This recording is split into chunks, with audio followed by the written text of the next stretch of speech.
Bang, mungkin, kan Fadel ini kan memiliki, alat bukti berupa foto USG kemarin ya, Bang, ya. Nah, sedangkan, Ya, Loli ini kan masih di bawah umur, Bang.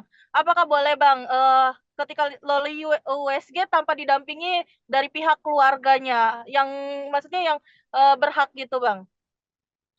Seperti begini, ibunya Loli itu kan memposting hasil dari tes pack kan, terus dia bicara, gua kok bisa, kira-kira kok bisa ada dua checklist di tes pack ya, kok bisa gua hamil ya, kira-kira begitu kan.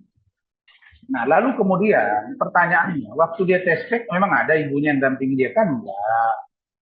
Bagaimana kalau kejadian misalnya dia di UK sana, dia kemudian uji tes kehamilan terus ternyata ada hamil. Pertanyaannya, dia pergi ke tes itu ada yang dampingi enggak? Kan dia sudah pergi ke Jakarta, mau ketemu mamanya, nggak diterima. Terus dia tes sendiri. Terus kira-kira kalau dia tes sendiri salah nggak? Jawabnya enggak dong. Terus kemudian kalau dia tes sendiri terus melanggar hukum nggak? Kenapa melanggar hukum? Orang dia ngetes diri dia sendiri. Nah pertanyaannya, apakah dia ketika melakukan tes itu didampingi oleh Fadil atau siapapun, perlu pembuktian. Karena alat bukti dalam kuhap itu kan ada 5. Saksi, ahli, pertama saksi, kemudian keterangan saksi, keterangan ahli, ya, surat, petunjuk, dan keterangan terdakwa. Dari situ kelihatan. Saya tahu kok mereka bilang ini ada handphone udah dapat, nanti ada ini. Itu kan dijadikan petunjuk. Tidak mudah. Di kasus Vina, ya, di kasus uh, ya pencabulan dan lain-lain, itu nggak gampang membuktikannya. Itu dibutuhkan energi yang ekstra untuk mendalami itu. Jadi ini bukan ringan. Jadi nggak bisa dikatakan bahwa USG itu dilakukan tanpa didampingi. Nah pertanyaannya, anak ini sudah berapa lama tidak didampingi oleh ibunya? 2 tahun kan, lebih kurang. Nah selama 2 tahun itu ngapain aja dia? Begitu sampai ke Indonesia, tuh dia tes kehamilan dia, kok muncul kata-kata, siapa yang dampingi dia? Lalu kemarin dia datang, lu nggak terima. Sekarang kenapa jadi, maaf ya, kenapa jadi ribut? Kira-kira gitu. Nah, peran peran dari keluarga Fadel dan Fadel dalam urusan Loli, saya jelasin ya, itu hanya satu. Ketika dia tidak diterima di rumah orang tuanya, sampai beberapa kali, akhirnya Loli bingung dia mau tinggal di mana.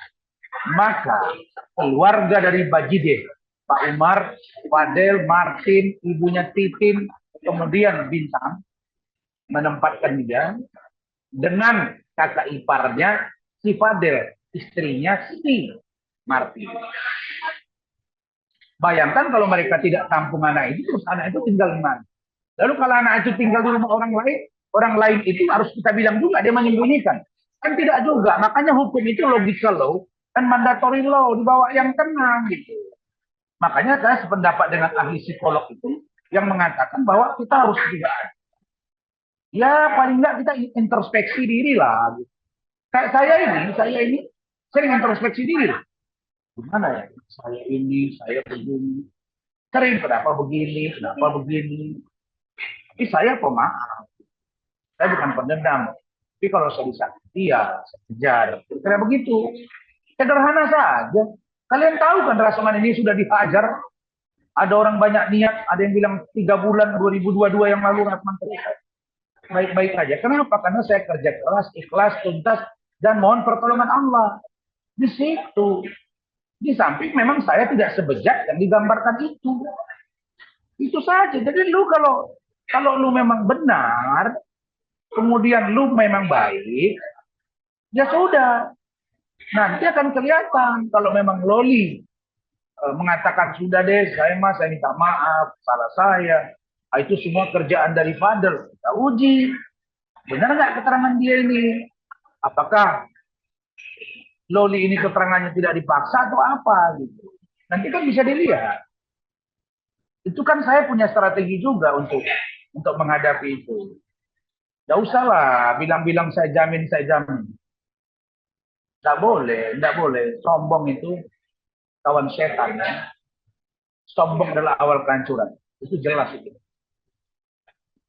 Begitu.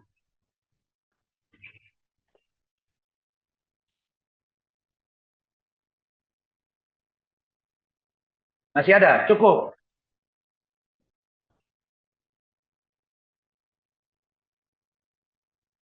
Ya.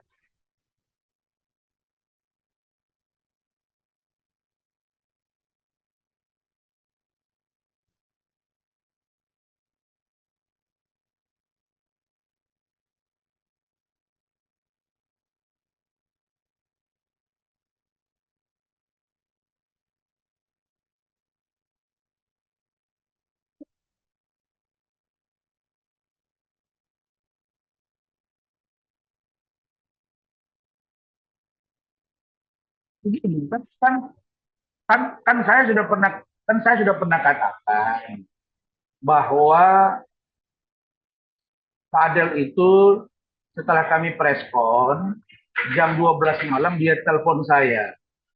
Dia bilang, Om, saya was-was, saya khawatir dengan Loli, saya kangen Loli. Itu udah diucapkan, saya bilang, Fadel, kamu jangan sebut-sebut itu dulu, kamu lagi dilaporin, berdoa saja. Mudah-mudahan NM membuka hati kamu, membuka hati untuk kamu.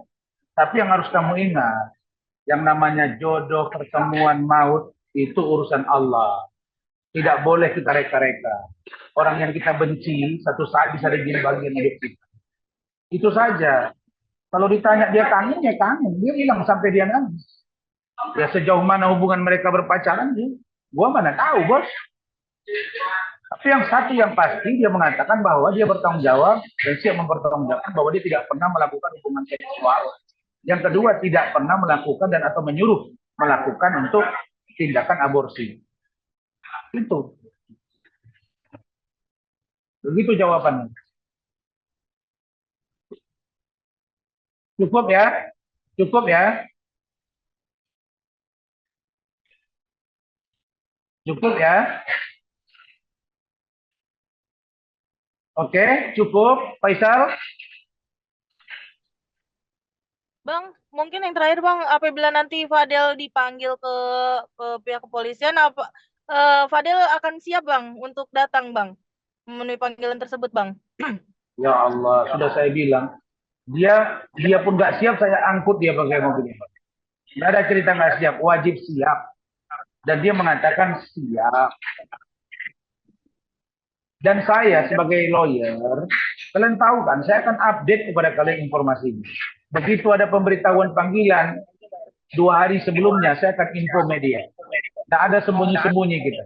Nah, saya ingin kasus ini dipantau oleh Presiden, baik Pak Jokowi, baik Pak Maruf Amin, Kapolri, Jaksa Agung, Hakim, Mahkamah Agung. Begitu juga dengan Pak Prabowo, Mas Gibran, dan lain-lain.